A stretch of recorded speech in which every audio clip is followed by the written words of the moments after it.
तोरी माया मोला बैहा बना थे वो, गोरी तोरी नैना हाँ दीवाना बना थे रे।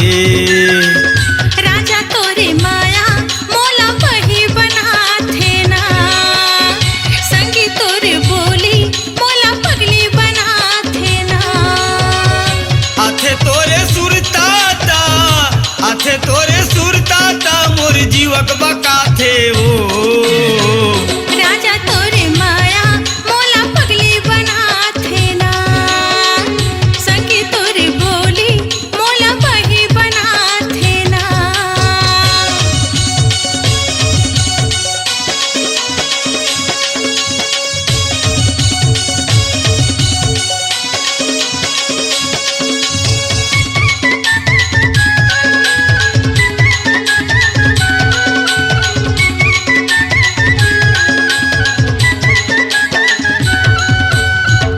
बैठे गुना तेरे था मन मा सोचा तेरे था, तोरे दिए फोटो लावो मैं हाँ देखा तेरे था।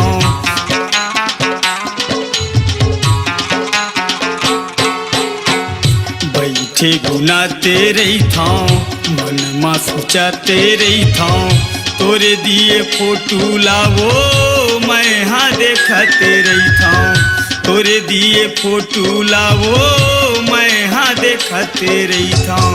काले कठवा गिना तेरे था, काले कठवा गिना तेरे था, खटिया मा सोए वो, रानी तोरे माया मोला बैहा बना थे वो, गोरी तोरी नैना मोला पगला बना थे रे।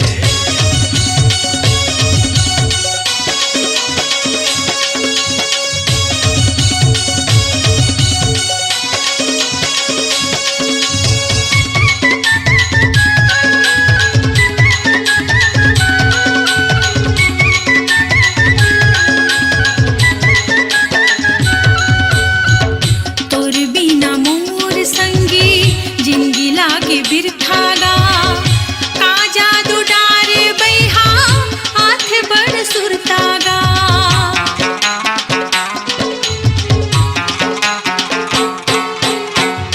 तोर बिना मोर संगी जिंदगी लागे बिरथागा, का जादू डारे बैहा हाथ बड़ सुरतागा, का जादू डारे बैहा हाथ बड़ सुरतागा।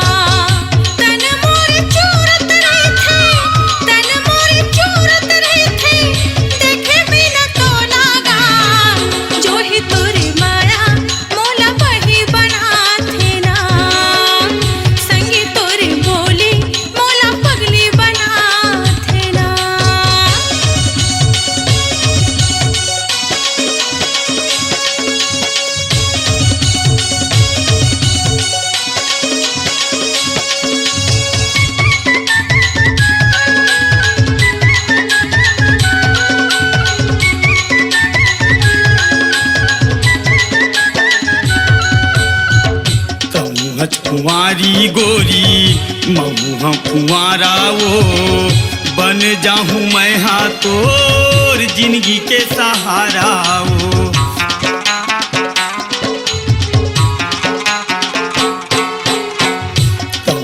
कुंवारी गोरी मऊहा कुंवारा वो, बन जाहूँ मैं हाँ तोरे जिंदगी के सहारा वो, बन जाहूँ मैं हाँ तोरे जिंदगी के सहारा वो।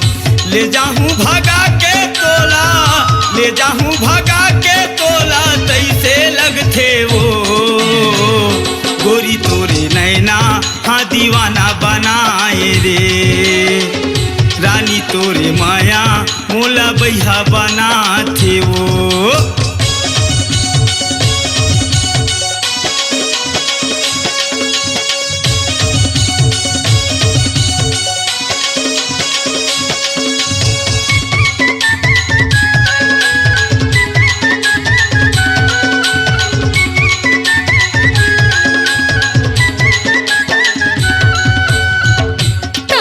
कुंवारा राजा महू कुंवारेगा।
थे तोरे सुरता ता मोर जीवक बका थे वो राजा तोरे माया मोला बही बना थे ना रानी तोरे माया मोला बैहा बना थे वो संगी तोरे बोली दीवानी बना थे ना गोरी तोरे नैना दीवाना बना थे वो संगी तोरे बोली मोला पगली बना थे ना रानी तोरे माया मोला बैहा बना थे वो अपनी आवाज को दीजिए एक नया मुकाम। डिजिटल रिकॉर्डिंग की दुनिया का जाना पहचाना नाम स्वरांजलि, जहां गूंजती हैं ध्वनियां अपनी माटी की सौंधी सुगंध के साथ। छत्तीसगढ़ी संगीत के विविध रंग जो पहुंचाते हैं पूरे प्रदेश में डिजिटल रिकॉर्डिंग के संग। स्वरांजलि स्टूडियो नेमीचंद गली नंबर 2 गंजपारा रायपुर। अपनी आवाज को दीजिए एक नया मुकाम। डिजिटल रिकॉर्डिंग की दुनिया का जाना पहचाना नाम स्वरांजलि, जहां गूंजती हैं ध्वनियां अपनी माटी की सौंधी सुगंध के साथ। छत्तीसगढ़ी संगीत के विविध रंग जो पहुंचाते हैं पूरे प्रदेश में डिजिटल रिकॉर्डिंग के संग। स्वरांजलि स्टूडियो नेमीचंद गली नंबर 2 गंजपारा रायपुर।